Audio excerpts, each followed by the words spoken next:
আসসালামু আলাইকুম। আজকে আমাদের ক্লাসের আলোচ্য বিষয় হচ্ছে বর্গ, আর আলোচনার পদ্ধতি হচ্ছে শর্টকাট। কিভাবে শর্টকাটের মাধ্যমে খুব অল্প সময়ের মাধ্যমে আমরা বর্গ নির্ণয় করতে পারি। কেননা শর্টকাট পদ্ধতি অবলম্বন না করলে পরীক্ষার হলে আমরা শতভাগ অঙ্কর সমাধান করতে পারবো না। এমসিকিউ পদ্ধতিতে যে সকল প্রশ্নগুলো এসে থাকে, যার জন্য আমাদেরকে 1 মিনিট করে সময় দেওয়া হয়, তার জন্য আমরা শর্টকাট পদ্ধতি অবলম্বন করে 5 থেকে 10 সেকেন্ডের মধ্যে সমাধান করতে পারি। তো আজকে আমাদের আলোচ্য বিষয় হচ্ছে বর্গ।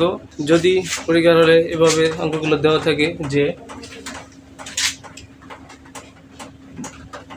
15 এর বর্গ কত, এভাবে যদি দেওয়া থাকে অঙ্কগুলি 15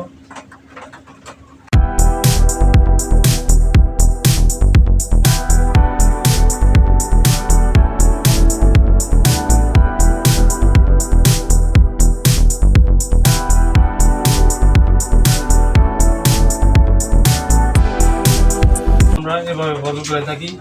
15 এরপর যদি স্কোয়ার থাকে তাহলে 15কে আমরা 15 দিয়ে গুণ করব। 15 দিয়ে গুণ করতে হয়। যদি 25-এর পুরো স্কোয়ার দেওয়া থাকে, 25-এর পুরো স্কোয়ার দেওয়া থাকে তাহলে 25কে 25 দ্বারা গুণ করতে হয়। 35 পুরো স্কোয়ার থাকলে 35 দিয়ে 35-এ গুণ করতে হয়। এই গুণগুলো করতে আমাদেরকে অত্যধিক সময় নষ্ট হয়। 1-2 মিনিট বা তার থেকে অনেক সময়, বেশি সময় লাগতে পারে। তো আমরা এই নিয়মে গুণ করে এখানে ফলাফল না লিখে আমরা একটি শর্টকাটের মাধ্যমে 5 থেকে 10 সেকেন্ডের মাধ্যমে অঙ্কগুলো সমাধান করতে পারি। যদি আমরা দেখি যে 15 অর্থাৎ শেষে একটা 5 আছে, 25-এর শেষেও 5 রয়েছে, 35-এর শেষে 5, প্রতিটা সংখ্যার শেষে কিন্তু একটা করে 5 রয়েছে। যদি এরকম থাকে তাহলে আমরা এই 5-এর জন্য একটা করে 25 লিখব। এখানে লিখব 25।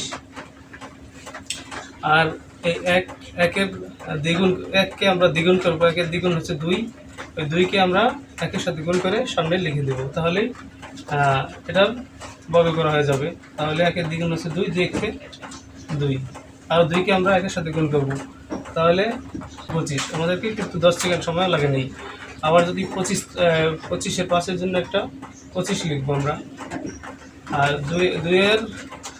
2 থেকে 1, 2-এর সাথে 1 যোগ করে 3, 3কে আমরা 2-এর সাথে গুণ করে এখানে লিখে দেবো, 3 থেকে 6। যদি 35-এর 5-এর জন্য একটা 25 লিখবো, এখানে 25 লিখবো। আর 3-এর সাথে 1 যোগ করলে হয় 4, 4 আমরা 3-এর সাথে গুণ করে দিব, আর 3 × 12। ধরো এবার প্রত্যেকটা 5-এর জন্য একটা করে 25 লিখবো আমরা সামনে। তাহলে লিখে দিচ্ছি 25।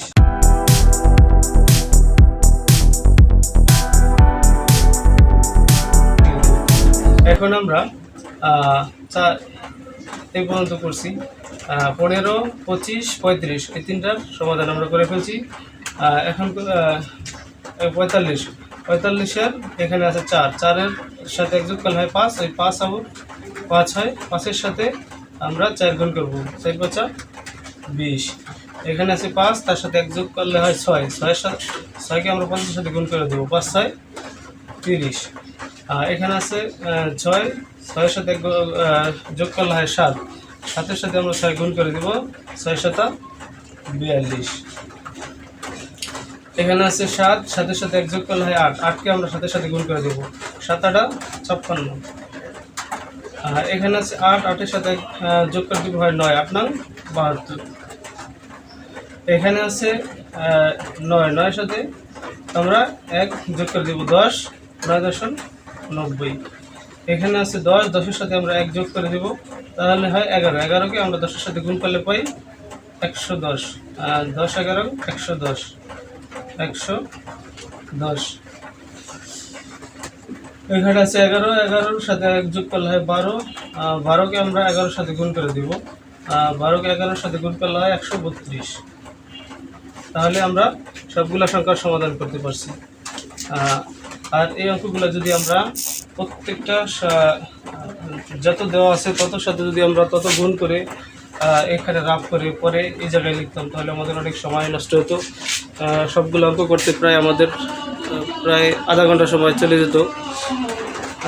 তো আমরা খুব সহজেই শর্টকাট নিয়ম অবলম্বন করে অঙ্কগুলো সমাধান করতে পারছি। তো আজকের ক্লাস এই পর্যন্তই। ধন্যবাদ সকলকে।